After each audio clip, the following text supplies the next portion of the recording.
everybody, welcome to the kitchen. Today we're going to make cold noodles with sesame sauce. So here are all our ingredients. I went down to Chinatown and I got a whole bunch of them. And the thing that I was looking for the most, of course, were the Chinese egg noodles. Now, unfortunately, these are Chinese noodles and they're called wife's noodles, which are a good substitute, but they're not egg noodles. So you can see they're the color of flour because that's all that's in it. There's no egg. Egg usually makes pasta sort of yellow looking.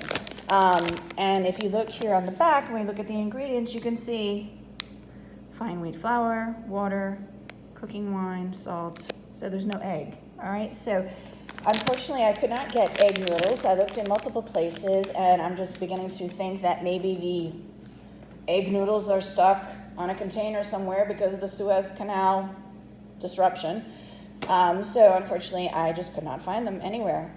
So hopefully that will not be the case forever. But I was able to get the rest of our ingredients, and most importantly, the sesame sauce, the Chinese tahini sesame sauce. So if you don't have this, though, you could use regular tahini. Okay, so regular tahini is usually easier to find. You can get that in most grocery stores. But that does not taste exactly like, and I have the special Chinese tahini or sesame sauce. Okay, so this one, really important. That's what I was able to get. Then we have our toasted sesame oil, our soy sauce, rice vinegar. Now these are both Japanese. They're not Chinese. I could have gotten Chinese soy sauce and Chinese rice vinegar, but I really was carrying way too much and just could not carry anything more. So these are fine to substitute. It won't taste exactly the way I want it to, but it's perfectly all right.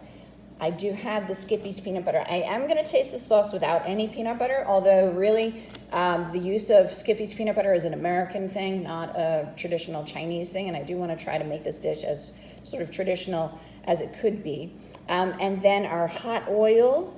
Now this is the hot chili oil, and then this is the sweet red chili. Now this is Thai, and this is a lot sweeter. There is also the Chinese chili garlic paste. So I actually got it, but I don't think I want to use it because I personally have trouble with garlic and I don't want to have an upset stomach. I do want to try these. They are so good. And then we have our cucumber, our bean sprouts, garlic. I will put a little bit in it. The ginger, which we had to peel and grate. And then I also thought that some julienne carrot would be good on top. A lot of times when you go to a Chinese restaurant and get cold noodles with sesame sauce, sometimes it doesn't even come with anything except for maybe a couple of chives on the top. But a lot of times it is served with julienne strips of cucumber. So our recipe only calls for the cucumber, but however, I thought it would be a little bit nicer to add some more vegetables to it. So I'm going to add cucumber and the bean sprouts on top, and that'll make it certainly much more pretty and a little more substantial. So we're going to have to cook these noodles. I've got some water over here, and I'm going to turn it back on. I've had it on for a while. And then I'll get those cooked, rinse them, and this is cold noodles, so we got to chill them and get them cool. So I'm going to take care of that, and then we'll start getting all the rest of our mise en place together. So these are our wife noodles, and this is what they look like. They come in these little bundles, and obviously one bundle would be good for serving for one person, but I did want to make a bit. I want to give some to Mr. Lokanoff because he was kind enough to get a lot of our equipment and order it, and certainly need to thank him. So I'm going to give him some, and I want to have a little bit for lunch and taste to make sure, okay, and then my daughter loves these, so I'm going to bring a little bit back home to her. So these 3 bundles, remember this is fresh pasta. It's not shelf-stable pasta. Pasta that has to be refrigerated. So it will cook a lot faster. I'm only going to cook it for 3 minutes because I do want it al dente. I don't want it to fall apart when we're tossing it with the sauce. So I'm going to cook this for 3 minutes. I got to get the colander or strainer to dump it out. And then a bowl I'm going to fill with cold water. And so that way I can put them right into the cold water and shock them and stop the cooking.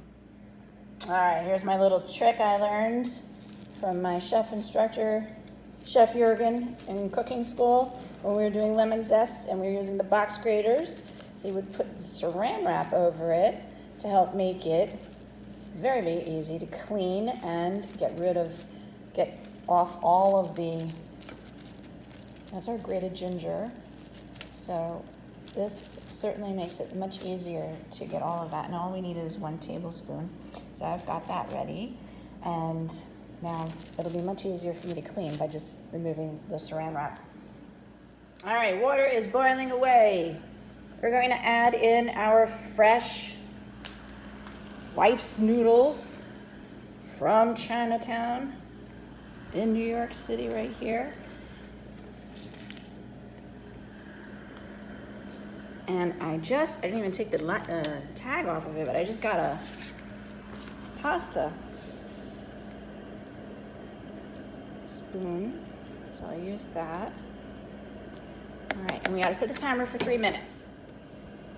All right, so our timer just went off. We gotta get the noodles out and into the colander, which is all the way over there. So I better put the camera down. All right, so I'm rinsing them under cold water, and I have a bowl of cold water here to let them sit in. So they'll just stop cooking. Let me get those in there. All right, so that will hopefully stop the cooking process and keep our noodles al dente.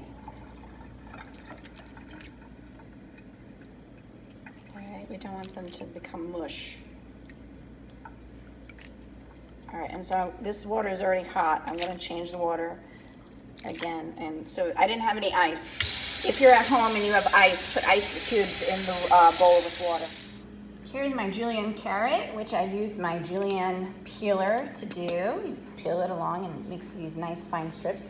And if you notice, I left my water boiling from the pasta because I want to just cook the carrots so they're not so strong. I want them really nice and soft, just like the pasta. There's even a piece of pasta still in there. All right, so I'm gonna cook those not very long, just 1 minute, because I want the carrot to be really nice and soft, just as soft as the cucumber. See, when I'm using the cutter, your carrot ends up being cut like this, and then you have these little shreds, julienne pieces. Sometimes you have to pull them apart if it doesn't break it enough. All right, so I want to make the cucumber strips this size, so I cut them, and I'm going to remove the plastic. I'm going to peel it a little bit, and then I'm going to take the seeds out, and then I'm going to julienne that. So I removed the seeds from the center of this one, and you see I didn't completely peel it. I left a little bit of the peel on because I like that dark green color, but also most of the nutrients are in the peel. And then I'm cutting really fine, thin julienne strips of the cucumber. Okay, so now I'm making our sauce, and in here we have our 2 tablespoons of sesame oil, our 1 tablespoon of grated ginger, our garlic, and now we're gonna start adding in our 3.5 tablespoons of soy sauce. So we have our soy sauce, our rice vinegar, and now we're gonna add in our 2 tablespoons of sesame paste,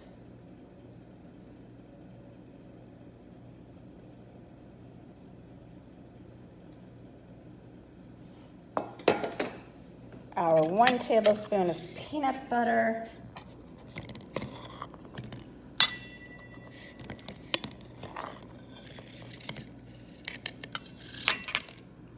so in here we have the soy sauce, rice vinegar, sesame paste, Chinese sesame paste, and our peanut butter.